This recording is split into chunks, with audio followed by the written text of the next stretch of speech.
This call is now being recorded.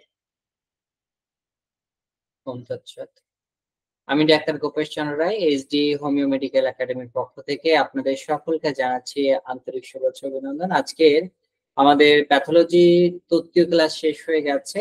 আজকে মূলত আলোচনা করব প্র্যাকটিক্যাল যে অধ্যায়টা রয়েছে সেই বিষয়গুলো নিয়ে। তো আমার মনে হয় আপনারা প্রত্যেকেই একটু দেখেছেন। বলুন তো আজকের মূল আলোচ্য বিষয় কি কি? বিস্মতারা খাতুন, আপনি বলুন।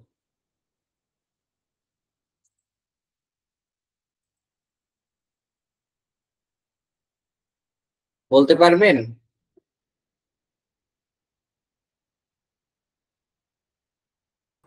জি স্যার, রক্ত পরীক্ষা, হিমোগ্লোবিন, এইটা আপনার ব্লাড টেস্টের রিপোর্ট গুলো দেখানো। এইটা TC, DC, ESR, HB percentage, হিমোগ্লোবিনের পার্সেন্টেজ কি থাকে এই বিষয় নিয়ে বিস্তারিত আলোচনা করব। সর্বপ্রথম বর্তমান সময়ে প্রত্যেক চিকিৎসক সব থেকে বেশি যে পরীক্ষাটা দিয়ে থাকেন সেটা হচ্ছে সিবিসি। সিবিসি এর ফুল মিনিং হচ্ছে কমপ্লিট ব্লাড কাউন্ট। এখন কমপ্লিট ব্লাড কাউন্ট এটা কেন দেওয়া হয় বলতে পারবেন? স্যার, কমপ্লিট ব্লাড কাউন্টের মধ্যে তার পরিমাণটা বোঝা যায়, তার মধ্যে মানে কোনোটা বেশি আছে বা কোনোটা কম আছে বা আর কোনো প্রবলেম আছে কিনা সেটা অ্যানালাইসিস করার জন্য সিবিসি দেওয়া হয়। হ্যাঁ, আপনার কথাটা ঠিক আছে। এটাকে বলা হয় রুটিন এক্সামিনেশন। আপনার অনেকগুলো পরীক্ষা রয়েছে, তার মধ্যে থেকে আপনার সিবিসি রুটিন এক্সামিনেশন বলা হয়। আপনার যাদের ডায়াবেটিস রয়েছে তাদের জন্য একটা রুটিন এক্সামিনেশনে কি পরীক্ষা করা হয় স্টিপ দিয়ে বলতে পারবেন? যেটা গ্লুকোজ পরীক্ষা করে, ওটার নাম কি? না হলেও সমস্যা নেই, রুটিন এক্সামিনেশন কয়েকটা রয়েছে যেগুলো প্রতিনিয়ত করা হয়। তো সিবিসি হচ্ছে আমাদের রক্তের রুটিন এক্সামিনেশন করা হয়। এখানে তার অ্যানিমিয়া আছে কিনা, তার হিমোগ্লোবিন আছে কিনা, তার শরীরে কোনো প্যাথোজেন বাস করছে কিনা, ফার্স্ট স্টেজে সর্বপ্রথম আমরা এই পরীক্ষার মাধ্যমে ধরতে পারি যে তার শরীরে কোনো সমস্যা হচ্ছে কিনা। এখানে অনেক কয়টা বিষয় রয়েছে, আপনি যদি একটু বড় করি আপনারা দেখতে পাবেন এখানে কি আছে। প্রথমে এই যে পপুলার ডায়াগনস্টিক সেন্টার, দেখেন এখানে হিমোগ্লোবিন যে আমাদের দেখায় এটাকে বলা হয় হেমাটোলজি। হেমাটোলজি ডিপার্টমেন্ট কেন রক্তকে হিম বলছে বা হেমাটোলজি, এই হেমাটোলজি রিপোর্ট। এখানে কিছু গুরুত্বপূর্ণ বিষয় আছে, দেখেন টেস্ট আর ক্যারিড বাই আউট বাই, এখানে মেশিনের নাম রাখা রয়েছে। এখানে কি কি উপাদান বা কোন কোন বিষয়টা পরীক্ষা করা হচ্ছে, তার রেজাল্টে কি আছে, রেফারেন্স ভ্যালু মানে কত থাকতে হবে। মেশিন অনুসারে ডিজিটাল মেশিন এটা থাকে। আপনার অ্যানালগ পদ্ধতিতে যদি হয় আপনাকে কিছু প্রাথমিক ধারণা রাখতে হবে যে এই রোগের জন্য এই বিষয়গুলো আমাদেরকে জানতে হবে। যেমন আপনার যদি একটা রোগীর থ্যালাসিমিয়া আক্রান্ত হয় বা অ্যানিমিয়ার পেশেন্ট থাকে তখন আপনি সিবিসি দিলেন বা হিমোগ্লোবিনটা শুধু দিলেন, তো হিমোগ্লোবিন দিলে পরীক্ষাটা দিলেন, আপনি জানতে পারলেন। এখন এটা এনিমিয়ার জন্য, কিন্তু যদি আপনার রোগীটা হয় ডেঙ্গু জ্বরের পেশেন্ট তাহলে শুধুমাত্র হিমোগ্লোবিন দিলে কি হবে বলুন তো? হবে না। ইএসআর দিলে কি হবে? হবে না। আপনি টিসি, ডিসি এটা দিলেন, এইচবি পার্সেন্ট লিখে দিলেন, তাহলে কিন্তু হবে না। আপনি ইএসআর দিলেন, হবে না। কিন্তু আপনি যদি কমপ্লিট ব্লাড কাউন্ট দেন হবে। কেন? ডেঙ্গু রোগীর ক্ষেত্রে আমরা যেটা দেখি সেটা হচ্ছে প্লাটিলেট। প্লাটিলেট পরীক্ষাটা কিন্তু আবার যদি আপনি সম্পূর্ণ মানে এই সিবিসি কিন্তু দুইটা আছে, একটা হচ্ছে শর্ট ফর্ম, একটা লং ফর্ম। এখন শর্ট ফর্মে যদি আপনি সিবিসি দেন যেটা কম টাকা নেয়, দেখা যাচ্ছে 400 বা 500 টাকা নেয়, ওইটা যদি দেন তাহলে কিন্তু আপনার প্লাটিলেট কাউন্টটা তারা করবে না, আপনাকে পুনরায় করাতে হবে। আর আপনাকে ফুলটা দিতে হবে, অর্থাৎ লং ফর্মে যেটা আছে এখানে দেখেন হোয়াইট ব্লাড সেল আছে, neutrophil, lymphocyte, monocyte, eosinophil, ব্যাসোফিল, platelet, এই যে বিষয়গুলো রয়েছে এখানে কোথায় আছে পরিমাণটা দেওয়া আছে। ডিফারেন্সিয়াল লিউকোসাইট কাউন্ট, এবার নিউট্রোফিল পার্সেন্টেজ অনুসারে কত থাকতেছে, মনোসাইট কত থাকতেছে, এগুলো কিন্তু এখানে দেওয়া আছে, পার্সেন্টেজ আছে, এবং এখানে কিন্তু কম বেশ থাকার পরে বিভিন্ন রোগ নির্দেশ করে। যেমন একটা রোগীর থ্যালাসেমিয়া হলো, আপনি তাকে কি করবেন? আপনি তাকে বলবেন ট্রিটমেন্ট করার সাথে তাকে অবশ্যই রক্ত গ্রহণ করতে হবে। আর যদি রোগীটা যদি হয় পলিসাইথিমিয়া, তাহলে সম্পূর্ণ বিপরীত হবে, অর্থাৎ রক্ত বের করে দিতে হবে। আপনি ট্রিটমেন্ট করবেন, সাথে তার শরীরে যে রক্তটা আছে সেটা বের করে দিতে হবে, কারণ পলিসাইথিমিয়া পেশেন্টের রক্তটা বের করে দেওয়া লাগে। এটা হচ্ছে বেসিক নলেজ। এই নলেজটা আপনি যদি না থাকে, আপনি যদি তাকে মনে করেন খালি রক্তই দিচ্ছেন, পলিসাইথিমিয়া আপনি দেখছেন, লিউকোমিয়াটা পেশেন্ট দেখেছেন বা থ্যালাসেমিয়া পেশেন্ট দেখেছেন, আপনি সেই অনুসারে ট্রিট করলেন, হবে না। কিন্তু আপনাকে ডিজিজটা জানতে হবে, কারণ আমাদের হ্যানিম্যান স্যার কি বলেছেন, আমরা অসাধারণ লক্ষণকে কি করি, গুরুত্ব দিই। হোমিওপ্যাথিতে আমাদের সর্বাধিক গুরুত্বপূর্ণ হচ্ছে অসাধারণ লক্ষণ। এখন আপনি যদি সাধারণ লক্ষণ না জানেন ডিজিজে, তাহলে অসাধারণ লক্ষণ কিভাবে খুঁজে বের করবেন? এই জন্য আপনাকে প্যাথোলজিক্যাল টেস্ট রিপোর্ট গুলো খুব ভালোভাবে বুঝতে হবে। দেখেন ইএসআর নিচে রয়েছে, তো এটা ধরেন পপুলার ডায়াগনস্টিক সেন্টারের প্যাথোলজিক্যাল রিপোর্ট, এটা আমরা দেখলাম। দেখেন কমপ্লিট ব্লাড কাউন্ট, এখানে আমাদের মূলত যদি আমরা দেখি, ছবিটা দেখলে বুঝতে পারতেছি এটা হচ্ছে নিউট্রোফিল, নিউট্রোফিলের ছবি দেখতেছি, ইসিনোফিলের ছবি দেখতেছি, ব্যাসোফিল দেখতে কেমন, আমাদের লিম্ফোসাইট দেখতে কেমন, মোনোসাইট দেখতে কেমন, ঠিক আছে, ম্যাক্রোফেজ, তারপরে এই যে উপাদানগুলো, প্লাটিলেট রয়েছে, এরিথ্রোসাইট রয়েছে, এই যে বিষয়গুলো, এটা আপনি দেখলেন, এটা রক্তে রয়েছে, এটা অনুবীক্ষণ যন্ত্রের মাধ্যমে যখন এর পরিমাণটা স্বাভাবিকের থেকে অনেক কমে যায়, তখন আমরা একটা রোগ ধরি। কমপ্লিট ব্লাড কাউন্টে মোট 14টা বিষয় থাকে। এই 14টা বিষয়ের মাত্রা থাকে। আপনি যদি মনে করেন, আমাদের কিন্তু আমরা প্যাথোলজি নিয়ে পড়ছি না, বা প্যাথোলজি মানে এটা নিয়ে একটা ডিপ্লোমা আছে, আপনি ডিপ্লোমা পড়ছেন না। আমাদের মূল সাবজেক্ট প্যাথোলজি। আমরা কেন পড়ি? আমাদের প্যাথোলজিক্যাল পরীক্ষা দেওয়ার জন্য, এবং প্যাথোলজি পরীক্ষার সময় যে রিপোর্ট গুলো করতে দেওয়া হয়, সেই রিপোর্ট গুলো যাতে আমরা পড়ে বুঝতে পারি, তার ধারণা দেওয়ার জন্য। এই জন্য আমার মনে হয় আপনাদের যদি কখনো প্যাথোলজিক্যাল রিপোর্ট কেউ করানো হয়, সেটা আপনারা দেখবেন। আমি ওটা বলছিলাম ফুল ফর্ম। এবার দেখেন সেন্ট মার্টিন প্যাথোলজিক্যাল ল্যাবরেটরি, এখান থেকে একটা সিবিসি পরীক্ষা আছে, বললাম না শর্ট ফর্ম। দেখেন এখানে আছে হিমোগ্লোবিন, ইএসআর আছে, হোয়াইট ব্লাড সেল আছে, কিন্তু আপনার ডিফারেন্সিয়াল কাউন্টটা দিয়ে আছে নিউট্রোফিল, লিম্ফোসাইট, ইসিনোফিল, মোনোসাইট, ব্যাসোফিল। এখানে দেখেন কি নেই বলুন তো, এখানে কোনটা নাই?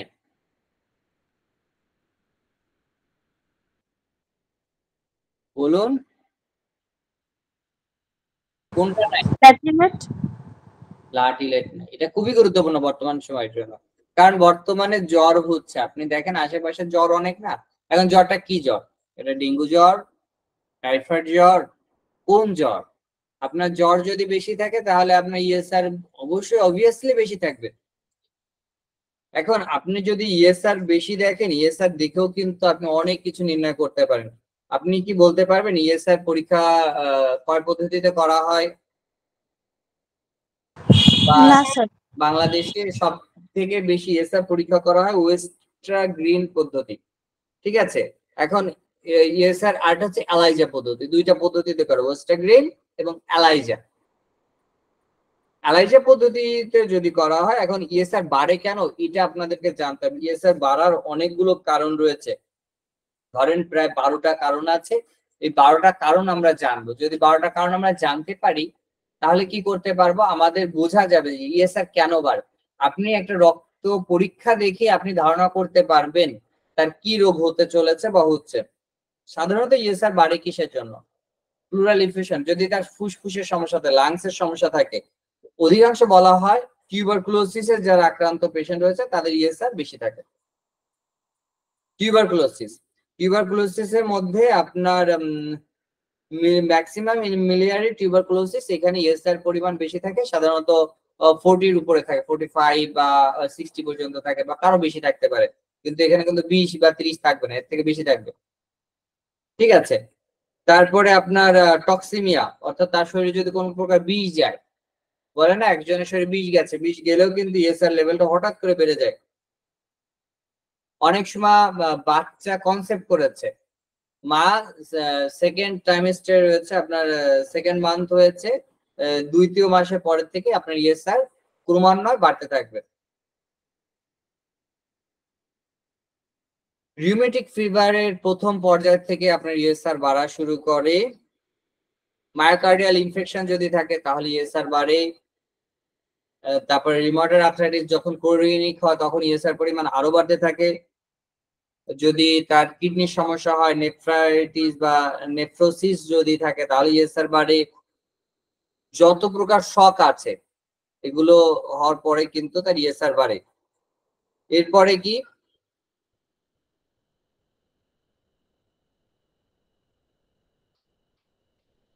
লিভারের সমস্যা হলে ইএসআর বাড়ে, এবং শরীরে যদি কোথাও টিউমার হয়, ম্যালিগন্যান্সি দেখা দেয় তাহলেও ইএসআর বাড়ে।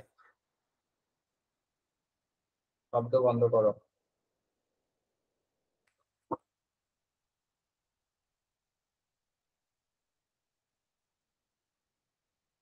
বুঝতে পেরেছেন?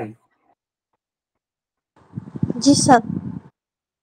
তাহলে ইএসআর কি জন্য বাড়ে আপনার যদি একটা ধারণা থাকে এর, এখন আপনি তার পাস হিস্ট্রি নেন, তার লিভারের সমস্যা, যদি সে প্রেগনেন্সি থাকে তাহলে প্রেগনেন্সি হলো, সে আপনাকে বলছে যে আমি কনসেপ্ট করেছি কি করি নাই। এবার যদি কনসেপ্ট করে তাহলে ইএসআর বাড়বে। রক্তের পরীক্ষা দেখে আপনি ধারণা করতে পারবেন কিনা দেখেন, যদি ইএসআর আপনার 20 থাকে তাহলে কিন্তু সে কি করেনি, কনসেপ্ট করেনি। যদি কনসেপ্ট করে আপনি একটা ধারণা পাবেন, কিন্তু করেনি না করেছে এটার জন্য আপনাকে অবশ্যই পরীক্ষা দিতে হবে। আপনি কাউকে বলতে পারেন না যে এটা হয়েছে। ধারণা প্রসূত ভাবে আপনি নিজে বোঝার ক্ষেত্রে, অর্থাৎ আমার কি হতে চলেছে এটা আপনি ধারণা করতে পারেন, কিন্তু আপনি কোনো ডিসিশন দিতে যাবেন না যে আপনি কনসেপ্ট করেননি। আপনি বলবেন দেখেন এখনো তো 2 মাস হয়নি মনে হয়, এই জন্য আপনার মিনিস্ট্রেশন বন্ধ আছে, আপনি কি করেন, আপনি একটা পরীক্ষা করেন। আপনি দেখে আল্ট্রাসাউন্ড দিতে পারেন, স্ট্রিপ পরীক্ষা আগে করুক। স্ট্রিপ পরীক্ষা যদি পজিটিভ না এসে যদি নেগেটিভ আসে কিন্তু তার মিনিস্ট্রেশনের প্রবলেম, তখন আপনি বলবেন যে ঠিক আছে আপনার 2 মাস হয়ে গেল কিন্তু আপনি স্ট্রিপ পরীক্ষা দেখলেন আপনি নেগেটিভ রয়েছেন, তাহলে আপনি এবার একটা আল্ট্রাসাউন্ড করে দেখুন। যেহেতু আপনার ইএসআরটা নেই, আপনি বলবেন না আমার একটু কনফিউশন মনে হচ্ছে, আসলে ভিতরে কি আছে এটা একটু দেখা লাগবে। তখন উনি পরীক্ষা করে যে সিদ্ধান্ত আসবে এরপরে আপনি বলবেন। দরকার হলে আপনি একটা লিখে রাখুন, নোট ডাউন, আপনি এইটা মনে করছেন। তখন তাকে বলবেন দেখেন আসলে আমি ধারণা করেছিলাম কিন্তু আমি বলি নাই, কারণ রিপোর্টটা যদি আপনার যখন ওইটা একটা অথেন্টিক ডকুমেন্ট, যদি এরকম কোনো প্রবলেম হয় তাহলে আপনার কিন্তু সরকারি হসপিটালে, যেমন সরকারি ভাবে যে পরীক্ষাগারগুলো রয়েছে সেই পরীক্ষা কেন্দ্র থেকে আপনারা করাতে পারবেন পরীক্ষা। এবং এগুলো এবং আপনার বেসরকারি করালে আপনার যেমন ল্যাবরেট, পপুলার, এরা হচ্ছে প্রতিষ্ঠিত প্রতিষ্ঠান, এদের থেকে করানোর পরে সেটা গুরুত্ব পায়। এরপরে দেখেন এটা আমি কিন্তু শর্ট ফর্মে দেখালাম, এই জন্য 2 ফর্মে কিন্তু কি করা হয়, আপনার পরীক্ষা করা হয়। আবার অনেকে আপনার এভাবে করে, দেখেন এখানে টিসি, ডিসি, ইএসআর, হেমাটোলজির পরীক্ষার নাম দেখেন, টিসি এইচবি পার্সেন্ট, হিমোগ্লোবিনের পার্সেন্টেজ লেখাচ্ছে, এখানে লিখছে টিসি, ডিসি, ইএসআর, অর্থাৎ এই কয়টা। এখন এই কয়টা কেন করা হয়, আপনার রুটিন এক্সামিনেশন অনেকে মনে করে, যারা গাইনোকোলজি ডিপার্টমেন্টে যে সকল ডক্টররা রয়েছেন তারা তো আর ফিভার দেখে না, তারা দেখছে কনসেপ্ট করতে কি করে নাই, তার রক্ত দিন দিন কমে যাচ্ছে কিনা, এইটা বোঝার জন্য কিন্তু কি করা হয়, এটা পরীক্ষা করা হয়। দেখেন এখানে দেখেন ইএসআর কত আছে, 13। আমার থাকবে যদি আমার প্রেগনেন্ট হতো তাহলে আমার এখানে কত হতো, 20-এর বেশি হতো, যেহেতু সেকেন্ড মাস যদি কমপ্লিট করতো। এখন এখানে দেখা যাচ্ছে তার হিমোগ্লোবিন কম আছে, আমার থাকবে কত, 11, আছে কত, 9.8 হিমোগ্লোবিন। তাহলে আমি যদি পার্সেন্টেজ করি 61%, মিনিমাম 70% থাকা লাগে। ইএসআর 13, হোয়াইট ব্লাড সেল আছে 7200, নিউট্রোফিল কত থাকার দরকার 40 থেকে 75 স্বাভাবিক আছে, লিম্ফোসাইট 20 থেকে 45 স্বাভাবিক আছে, এখানে এটাও স্বাভাবিক আছে, অর্থাৎ বাদ বাকি যা আছে প্রত্যেকটাই তার স্বাভাবিক আছে। অর্থাৎ এই স্টাডিতে কি দেখা যাচ্ছে, সিবিসি নরমাল রিপোর্ট, কিন্তু আমার হিমোগ্লোবিনের সমস্যা আছে, সেই জন্য এই রুগীকে যদি আমরা ওষুধ দেই, অন্যান্য বিষয় যেহেতু স্বাভাবিক আছে, আমরা এখানে দেখবো কি অ্যানিমিক। অ্যানিমিক হলে আপনি কি সাজেস্ট করবেন বলুন? স্যার তাকে রক্ত দেওয়া এবং বিভিন্ন টাইপের মানে তার জন্য রক্ত উৎপাদন হয় সেই খাবারগুলো খাওয়া। উদাহরণ দিন। কলা, তারপরে হচ্ছে যকৃৎ, বিভিন্ন মানে এইগুলো, তারপরে প্রোটিনযুক্ত খাবারগুলো খেতে হবে, যেমন বিভিন্ন টাইপের বাদাম, তারপরে হচ্ছে যে ইয়া আছে না ফ্রুট, সেগুলো খেতে হবে। আপনার কথাটা ঠিক আছে, কিন্তু আপনাকে সহজভাবে এক কথায় বলে দিবেন, যে জিনিস দেখতে যেমন, অর্থাৎ রক্তের ঘাটতিতে আমাদের লাল রঙের যত শাকসবজি আছে সে বেশি বেশি করে খাবে। হতে পারে সে লাল শাক খাবে, ড্রাগন ফল খাবে, আপনার বেদানা খাবে। এগুলো যদি আপনি 1 মাস কন্টিনিউ করান, তাকে যদি 1 মাস খেতে বলেন, তাহলে কিন্তু অটোমেটিক রক্তের লেভেলটা আপ হয়। আরেকটা জিনিস হচ্ছে, গ্রামের দিকে দেখেন কুলেখাড়া শাক পাওয়া যায়, বা গ্রাম্য ভাষায় হচ্ছে সুই কাটা শাক বলে, এটা যদি আপনি খেতে দেন তার রক্ত বেড়ে যাবে। এর সাথে আপনি হোমিওপ্যাথিক মেডিসিন কি দিতে পারেন বলেন? Sir at first China, then হেমামালিস, আর মনে পড়ছে না। এগুলো কি রক্ত বাড়াচ্ছে? অ্যানিমিক পেশেন্টের জন্য আমি বলি, আপনি যেটা বললেন সেটা ঠিক আছে, কিন্তু চায়নাতে আপনার রক্ত যতটুকু বাড়াক না কেন, আপনাকে নেট্রামিউর পড়তে হবে। দেখেন রক্ত কেন চলে যাচ্ছে, সাদা কেন হচ্ছে। আপনি যদি দেখেন যে রুগীটা প্রচুর পরিমাণে লবণ খাচ্ছে, লবণে অ্যাট্রাকশন রয়েছে, বা সোডিয়াম ক্লোরাইড তার মধ্যে ডিফিসিয়েন্সি রয়েছে, আপনাকে নেট্রামিউরকে ভাবতেই হবে। আর যত প্রকার আপনি ওষুধ দেন না কেন, তাকে ফেরাম ফসফরিকাম দিবেন, রক্তের প্রবলেম আছে ফেরাম ফস দিয়ে দিবেন, তাহলে দেখবেন। কারণ কি, আমার যদি ফসফরাসের ঘাটতি থাকে, আমার যদি ফ্রিরামে ফ্রিডিনিন লেভেল যদি কমতে থাকে, তাহলে কিন্তু আমি রক্ত দিয়েও তার শরীরে দাঁড় করানো যাবে না। আপনি চায়না দিবেন, দুর্বলতা রয়েছে, এগুলো দিচ্ছেন, আপনার কাজ হচ্ছে, আপনি এটা দেন, কিন্তু কোনো সমস্যা নেই। কিন্তু সাথে কিন্তু আপনাকে মূল কজেশনের দিকে গেলে আপনি দেখবেন এই দুইটা, বিশেষ করে অ্যানিমিক পেশেন্টের জন্য কিন্তু নেট্রামিউর একটা খুবই খুবই গুরুত্বপূর্ণ মেডিসিন। একদম পুরো সাদা হয়ে গেছে, নেট্রামিউর দেওয়ার পর একদম স্বাভাবিক হয়ে গেছে। এরকম বহু পেশেন্ট আছে। এবার দেখেন, ইন্ডিয়াতে অনেকে পরীক্ষা করে, যেটা বেশিরভাগ haemoglobin percentage, TC, DC, ESR, এই তিনটে কিন্তু করা হয়। এবং report on examination of blood, তাদের রিপোর্ট গুলো দেখে লিখার ধরন এটা থাকে। এবং আমি আপনাদের বোঝানোর জন্য, অনেকে আছে না বাংলাদেশের চিকিৎসা নিয়ে অনেকের একটা থাকে, চিন্তা ভাবনা থাকে, তো অনেকে ইন্ডিয়াতে যায়, কিন্তু ইন্ডিয়ার যে পরীক্ষার রিপোর্ট গুলো, আমাদের দেশের যে রিপোর্ট গুলো, আপনাকে সব বুঝতে হবে, বিভিন্ন দেশের পরীক্ষার রিপোর্ট বুঝতে হবে। এবং আমি চেষ্টা করব ভবিষ্যতে আপনাদের যে সিএমসি হসপিটাল ভেলোরের যে রিপোর্ট গুলো দেয় না, ওরা কিন্তু রিপোর্ট দেয় না, অনেক প্রতিষ্ঠান আছে রিপোর্ট দেয়, ওদের হচ্ছে একটা ফটোকপির মধ্যে কি কি পরীক্ষা করা হয়েছিল ওরা প্রিন্ট করে নিয়ে আসে। এখানে প্লাটিলেট কাউন্ট এটা কিন্তু আলাদা দিচ্ছে, অর্থাৎ ওখানে সুবিধাটা কি, আপনার TC, DC, ESR, haemoglobin, haemoglobin এই কয়টা দেওয়ার সাথে সাথে আপনার যদি একটা পরীক্ষা করতে হয়, প্লাটিলেট করা আছে। এবং আমাদের দেশের থেকে পরীক্ষা খরচ কম নেয়, এবং পরীক্ষার মান ভালো বলে। এখন আমাদের কি করতে হবে, আমাদের পরীক্ষার মান ভালো করতে হবে, যাতে আমাদের মানুষ বাইরের দেশে না যায়। দেখেন, এখানে দেখেন একটা জিনিস আছে আপনার, এটা হচ্ছে কমফোর্ট ডায়াগনস্টিক সেন্টারের রিপোর্ট। এখানে দেখেন, এখানে হিমোগ্লোবিন যেটা ছিল সেটাই, কিন্তু এটা কমপ্লিট ব্লাড কাউন্ট, এটা হচ্ছে টোটালটা। এখানে আমার হিমোগ্লোবিন থাকতেছে, ইএসআর থাকতেছে, জিএসআর কিন্তু সেকেন্ড অপশন আছে, আর আপনার পপুলারটা কিন্তু ছিল নিচের দিকে। তো এই জন্য আমাদেরকে প্রত্যেকটায় দেখবেন এই লেখা থাকে এটা কোন পদ্ধতিতে, ওয়েস্টার্ন গ্রিন পদ্ধতি। আমি বলছিলাম না যে পদ্ধতি দুইটা, এলাইজা পদ্ধতি, ওয়েস্টার্ন গ্রিন পদ্ধতিতে এই আপনার ইএসআরটা মাপা হয়েছে। এই হচ্ছে বিষয়। আমার মনে হয় রিপোর্টটা আপনারা বুঝতে পেরেছেন।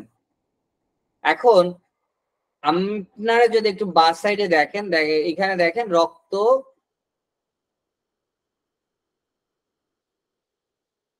নেওয়া হচ্ছে।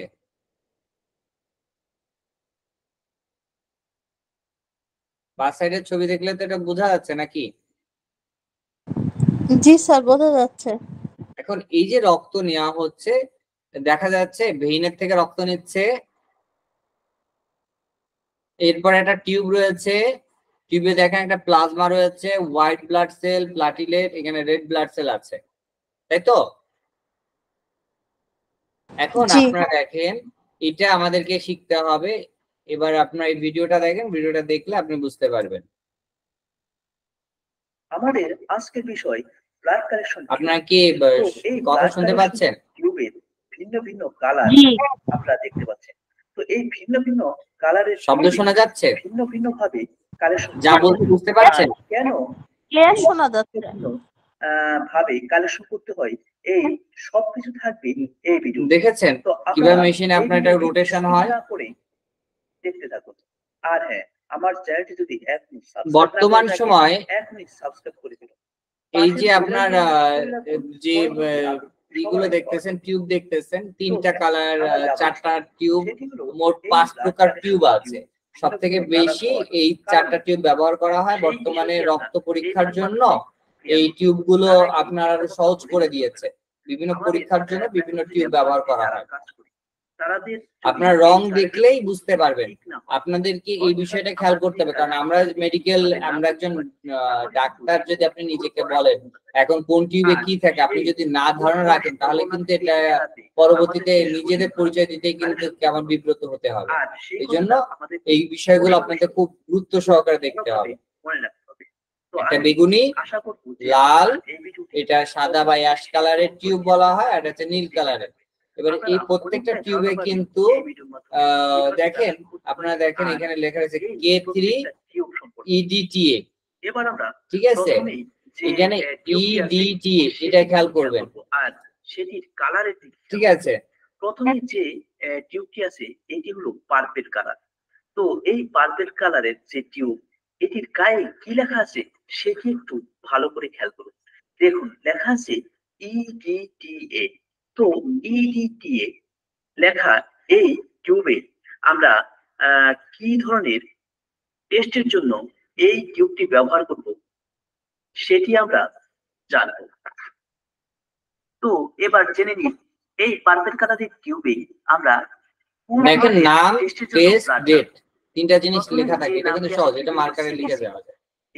তাহলে এই যে পরীক্ষাগুলো, এই কয়টা পরীক্ষার জন্য আমরা কি করি, EDTA টিউবটা ব্যবহার করা হয়। B27, HBV DNA quantitative, ACTH ammonia, ICT for malaria. তো আমরা এবার জানবো রেড টিউব সম্পর্কে। তো রেড টিউবে আমরা কি ধরনের টেস্টের জন্য এখানে দেখেন ক্লট অ্যাক্টিভেটর, ভালো করে খেয়াল করুন, অর্থাৎ ক্লট হয়ে যাবে। ক্লট ব্লাড দিয়ে যে সকল টেস্ট হয় সবগুলো আমরা এই রেড টিউবে রাখি। তাহলে ক্লট যেগুলো লাগবে, যে যে পরীক্ষা, সেগুলো কিন্তু এখানে রাখা হবে। অ্যাক্টিভেটর।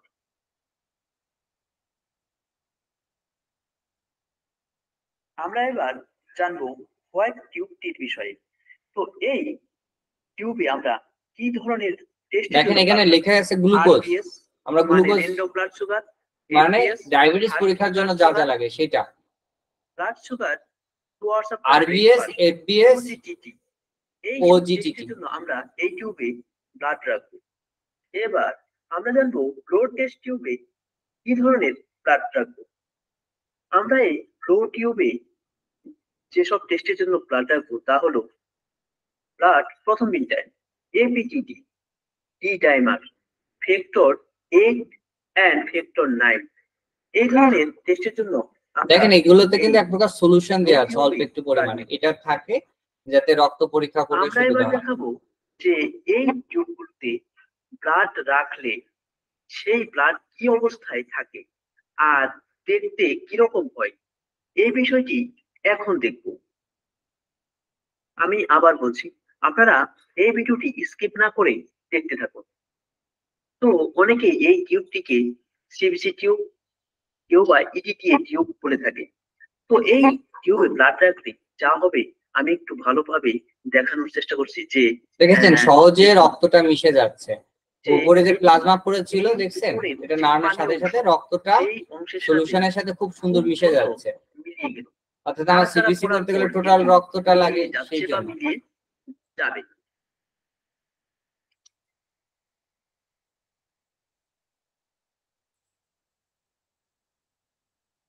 এবার বলুন তো ক্লটেরটা কি হতে পারে? এবার আমরা দেখবো রেড টিউবটি। রেড টিউবের ভিতরে ব্লাড রাখলে সেই ব্লাডের কি অবস্থা হয় একটু ভালোভাবে যেহেতু খেয়াল করুন। ক্লট, দেখেন উপরের ক্লট যে পানি বেঁধে অংশ, থাকবে, সেটিকে একবার ভালোভাবে খেয়াল করুন। আর নিচের যে সেল, সেটিকে একটু ভালো করে খেয়াল দেখছেন করুন। প্লাজমাটা কত সুন্দরভাবে আলাদা হয়ে গেল, আর ক্লটটা এটি ক্লট দেখা হয়ে যাচ্ছে। জমাট বেঁধে আছে। এটি কিন্তু খুব সহজেই মিলছে না।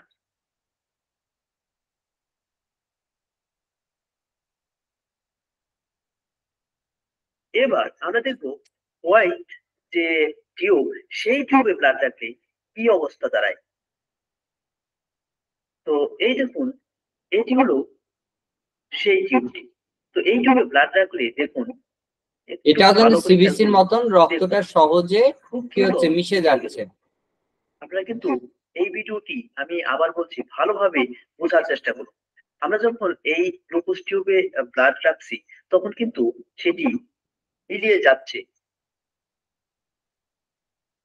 এবার এবার আমরা ব্লো টিউবটি একটু দেখার চেষ্টা করি। আর এই ব্লো টিউবে ব্লাড রাখলে কি হয় সেটি আমরা দেখব। তো এই যে টিউব, এই টিউবের গায়ে কি লেখা আছে সেটিও কিন্তু আপনারা ভালোভাবে খেয়াল করবেন। তো দেখুন এটি হলো ব্লো টিউব। তো এই ব্লো টিউবে ব্লাড রাখলে দেখুন এটি কিন্তু পানি অংশের সাথে খুব দ্রুতই মিলিয়ে যাচ্ছে।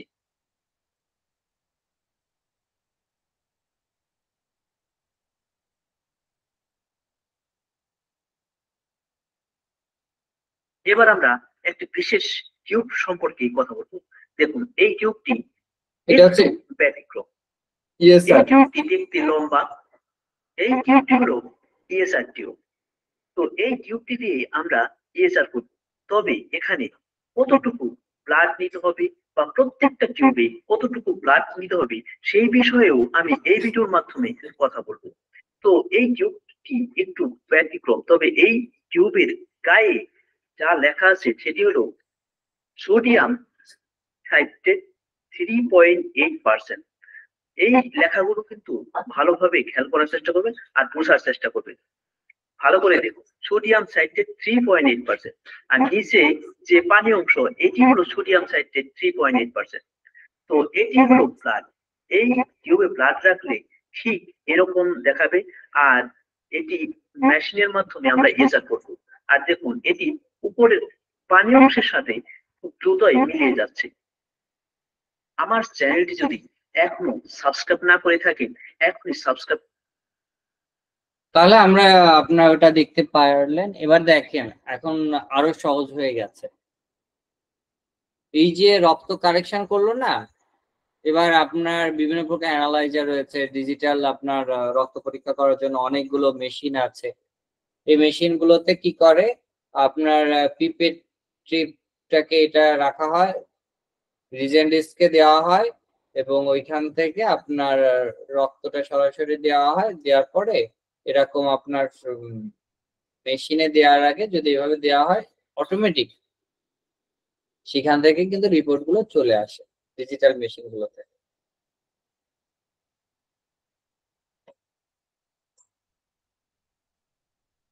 তো ব্লাড টেস্টের জন্য বিভিন্ন কিট ব্যবহার করা হচ্ছে বর্তমানে। আমরা তো গ্লুকোজের জন্য দেখেন অনেকেই বাড়িতে গ্লুকোজের জন্য গ্লুকোজ পরীক্ষা করার জন্য আপনার ল্যাবরেটরিতে যায় বেশি, না এখন ঘরে বসে পরীক্ষা করে বলেন? ঘরে বসে করে। কেন করে? এট ফার্স্ট আমার মতো অলস লোকের মনে হবে হাসপাতাল যাইতে হবে, রেডি হইতে হবে, এইটা। আর বাসায় থাকলে যে কোনো মুহূর্তে দেখা যাবে, এই জন্য। তো ওই স্ট্রিপ পরীক্ষা কিন্তু একটা আলাদা, আর আপনার যে প্যাথোলজিক্যালি পরীক্ষা করে সেটা আলাদা, এই জন্য পরীক্ষার পদ্ধতিগত আলাদা থাকে। ব্লাড টেস্টের রিপোর্টে দেখেন প্লাজমা, ব্লাড এগুলো নিয়ে আপনার অনুবীক্ষণ যন্ত্রের মাধ্যমে পরীক্ষা করে, মেশিনের মাধ্যমে করে। বর্তমানে এই যে ইউরিন টেস্টের মধ্যে কিন্তু আপনার আছে স্ট্রিপ পরীক্ষা। স্ট্রিপ পরীক্ষা দিয়েও কিন্তু আপনার অনেকে বাড়িতে বসেই তার গ্লুকোজ কি আছে, তার কি কি উপাদান, প্রোটিন কেমন আছে, তার কোনটা পাস হচ্ছে, এগুলো কিন্তু স্ট্রিপ পরীক্ষার মাধ্যমেও যে কেউ রাখতে পারে, করতে পারে। আপনারা চাইলে এ ধরনের স্ট্রিপ কিনে এনেও কিন্তু আপনাদের কিছু কিছু রোগী, বিশেষ করে যেখানে প্রবলেম মনে করেন, নিজেরাও পরীক্ষা করে দেখতে পারেন। তো প্রস্রাব পরীক্ষার ক্ষেত্রে আমরা প্রস্রাবের প্রোটিনের শর্করা, কিটোন, রক্ত, তার কোনো পার্সেল যাচ্ছে কিনা এটা পরীক্ষা করার জন্য। আবার এই যে দেখেন বর্তমানে বিভিন্ন একটু উন্নত ডিভাইস আছে যেগুলো দিয়ে ওগুলো পরীক্ষা করা যায়। তদ্রূপ আপনার স্টুল পরীক্ষা করার জন্য দেখেন বর্তমানে বিভিন্ন আগে যেমন সমস্যা হতো, এখন কিন্তু জাস্ট এই যে টিউব সিস্টেম এখানে কালেক্ট করে কিন্তু রাখা হয়, যেখান থেকে আপনার সরাসরি প্যারাসাইট আছে, ব্লাড আছে কিনা, বা আদার অ্যাবনর্মালিটি আছে কিনা, স্টুলে কোনো প্রবলেম আছে কিনা, এটা দেখা যায় বা পরীক্ষা করা যায়। অনেক সময় সেরিব্রোস্পাইনাল ফ্লুইড টেস্ট, যেটাকে বলা হয় সিএসএফ ফ্লো, বা সেন্ট্রাল নার্ভাস সিস্টেম, যেটাকে সিএনএস বলতেছে। সেন্ট্রাল নার্ভাস সিস্টেমের যদি কোনো প্রবলেম থাকে তাহলে কি করা হয়, সেরিব্রোস্পাইনাল ফ্লুইড সিএসএফ সংগ্রহ করা হয়। এটা করার পরে ওইটা প্রোটিন, গ্লুকোজ, এটা অনেক দামি একটা পরীক্ষা, বিশেষ করে অটিস্টিক বাচ্চা যাদের কোনো পরিবর্তন হচ্ছে না, বা বোন মেরোতে কোনো সমস্যা, যেমন ডুচেন মাস্কুলার অ্যাট্রফি, এই ধরনের যে রোগগুলো রয়েছে, বা অটোইমিউন বিভিন্ন ডিজিজ, যে রোগের কোনো ট্রিটমেন্ট কেউ করতে পারতেছে না, সেই রোগগুলোর জন্য কিন্তু এই পরীক্ষা করা হয়ে থাকে। এখন আপনি স্ট্রিপ পরীক্ষা অনেক আধুনিক হচ্ছে। স্ট্রিপে আমরা এই ল্যাবরেটরিতে পরীক্ষা করতে গেলে দেখেন কত ইনস্ট্রুমেন্ট, কত কি লাগছে। আর হেমাটোলজি অ্যানালাইজার আনলে ওই রক্তটা দিচ্ছেন এক দুই ফোঁটা, সাথে সাথে আপনার রিপোর্ট চলে আসতেছে। এটা আধুনিক, যুগোপযোগী হচ্ছে, জিনিসটা সহজ হচ্ছে।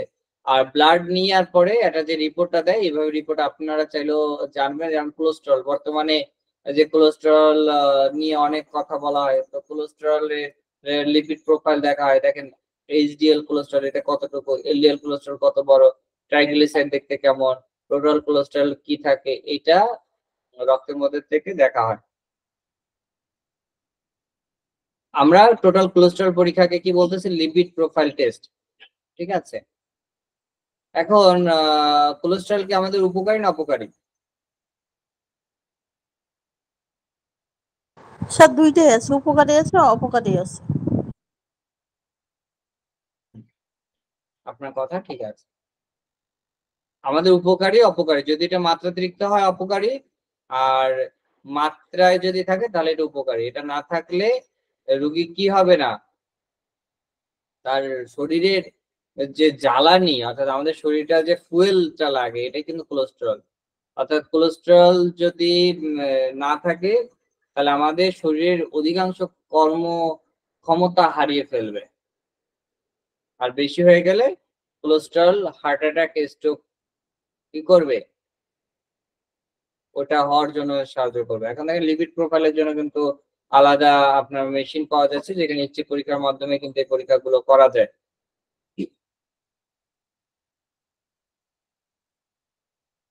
তো এইভাবে আপনার পরীক্ষাগুলো রয়েছে,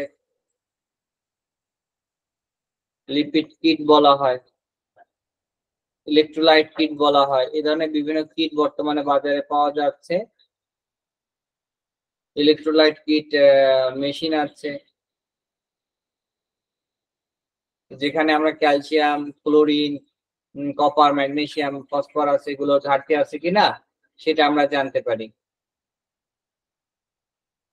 আর আপনারা যাই পরীক্ষা দেন না কেন কিছু খাদ্য খাবারের নিয়ম আছে, এগুলো তাদেরকে অ্যাভয়েড করাতে হবে, কারণ যদি এগুলো খায় তাহলে শরীরে পরিবর্তন দেখা দিতে পারে। এই জন্য তাদেরকে সবসময় বলতে হবে এইগুলো মেনে চলবে। আর আপনারা চেষ্টা করবেন যে কোনো ডায়াগনস্টিক সেন্টার যেখানে অথেন্টিক তার গ্রহণযোগ্যতা রয়েছে, যে কোনো রোগে আক্রান্ত হলে তখন স্ট্রিপ পরীক্ষা বাদ দিয়ে আপনি বলবেন কি করতে, ডায়াগনস্টিক পরীক্ষা করবেন।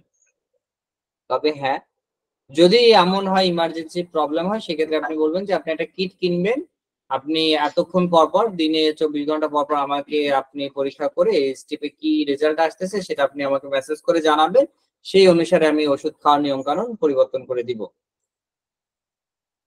সেটা হতে পারে যেমন আপনার ক্রিডিনিন, এসজিপিটি, কিডনির পেশেন্ট, সেক্ষেত্রে আপনার তো পরীক্ষা লাগবেই।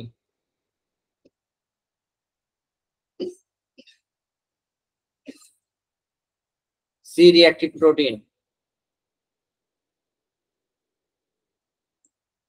এইগুলো সম্পর্কে আমি আলোচনা করলাম। এনটিসিসিপি, আপনার রিউমাটয়েড আর্থ্রাইটিস, এগুলো আপনাদের জানতে হবে, বুঝতে হবে। যদি কারো কোনো প্রশ্ন থাকে আপনারা জানাবেন। আর আগামীতে আমার তো আপনাদের যে প্যাথোলজিক্যাল যে ক্লাসটা ছিল আজকে আলোচনা করে ফেললাম, যদি কারো কোনো প্রশ্ন থাকে আপনারা জানাবেন পার্সোনালি। আর না হলে আপনাদের পরীক্ষার জন্য কিভাবে আপনার পরীক্ষা ভালো করতে পারেন আমি মনে করি আপনারা একটা সাজেশন করেন। আপনাদের দুইজনকে আমি দায়িত্ব দিব, আপনাদের পরীক্ষার সামনে আপনারা এই সাবজেক্টের উপরে 2টা সাজেশন করবেন প্রশ্ন দিয়ে, সেটা আপনারা আগামী ক্লাসে আমাকে দিবেন। দেওয়ার পরে ওইখান থেকে আমরা কিভাবে করব, কোন ভাবে আলোচনা করলে ভালো হবে, কোন কোন প্রশ্নগুলো আপনারা জানতে চাচ্ছেন সেটা আমি পুনরায় রিপিটেশনে যাব। আপনারা দুজন করবেন, কারণ আপনাদের সাজেশন আমি মনে করি আপনারা করুন, করার পর আপনারা দিন, দেওয়ার পরে আমি সেটাকে আরো শর্ট সাজেশন করে কিভাবে আপনাদের পড়ালে আপনাদের ভালো হবে, আপনারা সেভাবে যেটা বুঝতে পারেন নাই, যেটা আপনাকে বুঝতে হবে সেটা আপনারা বললে আমি সেটা নিয়ে পুনরায় আলোচনা করবো।